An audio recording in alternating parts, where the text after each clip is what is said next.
Hello everyone, and welcome back to Global English Lounge. I'm Sarah. And I'm Mark.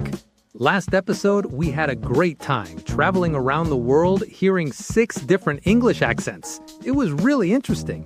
And we heard from so many of you saying you tried out the Irish and Aussie accents at home. Keep practicing. You're doing great. Yeah, that really made our day. Today, we're switching gears and talking about something I think you'll find interesting. The basic building blocks of grammar. Don't worry, no scary grammar lessons here. We're all about making it fun and approachable. Exactly. We promise to make it practical and enjoyable. I think you'll really like this approach.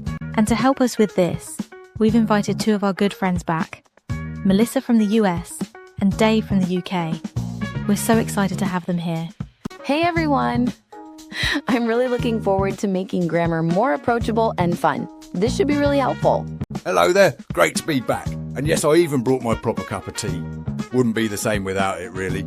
Perfect. Tea is definitely on brand for you. I love it. So here's the thing.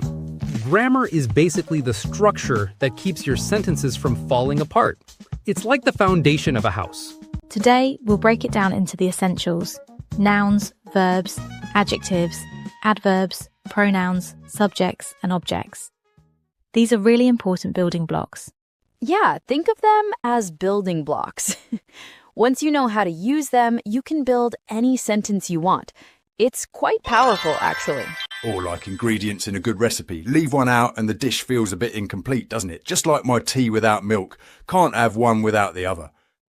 Right, so let's dive in. Nouns are simply the names of people, places, or things. Pretty straightforward. Good examples are teacher, London, cup. See how straightforward this is? And verbs are action words. Run, eat, study. They make things happen. Let's try to put this into context and make it more fun with a cafe scene. This should be good. Good morning. What would you like today? I'll have a coffee, please. I'd like a cappuccino. I'll take a strong English breakfast tea, thank you very much. See how that worked? Coffee, cappuccino, tea, all nouns, have, like, take. Those are our action verbs. We just built 3 complete sentences without even trying. Now, for something interesting. Adjectives describe nouns: hot coffee, strong tea, delicious cake. They add detail and colour. And adverbs are useful. They describe verbs. Speak clearly. Run quickly. They tell us how we do things. Let's try this out. Here are your drinks. Whoa, this coffee is really hot. Perfect for a chilly day. And this cappuccino looks great. Look at that nice foam art. My tea is nice and strong, just the way I like it. Perfect. Notice, hot, great, strong are adjectives. They describe the drinks. Really is an adverb. It describes how much. And if you spill that tea, Dave, the adverb might be frantically. No promises there. Now, let's put this all together. This is where it gets interesting. Here's something important. A basic English sentence usually needs a subject, the doer, and the verb, the action. It's that simple. Good example, I drink tea. I is the subject, drink is the verb, tea is the object. Simple as that. And here's something handy. If we don't want to repeat nouns, we use pronouns. I, you, he, she, it, we, they. They're like shortcuts. So interesting. Where are you folks travelling today? I am going to New York. I am going to Chicago.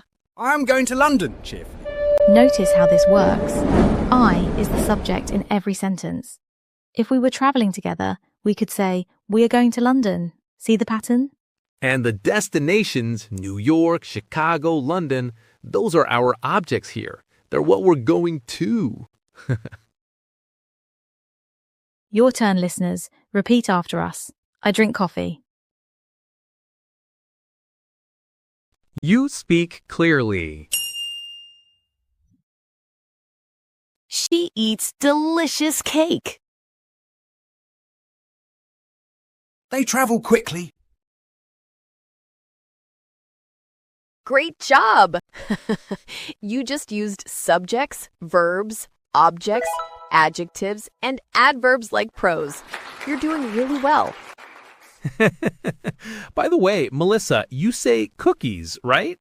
Yes, give me those chocolate chip cookies, please. And in Britain, we call them biscuits. Same thing, different word. Here's something interesting. If you ask for biscuits in the US, you might get bread rolls with gravy. Talk about cultural surprises. So true. Language can be wonderfully confusing, but that's what makes it interesting. What a great journey today. We learned nouns, verbs, adjectives, adverbs, pronouns, subjects, and objects, all with real-life examples. Next time, we're going to a restaurant to practice ordering food politely. It should be helpful. And we'll share some good tips on how to sound natural when asking for something. I think you'll find it useful. Oh, and can we please talk about how to complain politely if your tea is stone cold? Asking for a friend, obviously. Good idea, Dave. We'll definitely cover that too. Thanks so much for joining us today, listeners. You were great. See you next time in the lounge.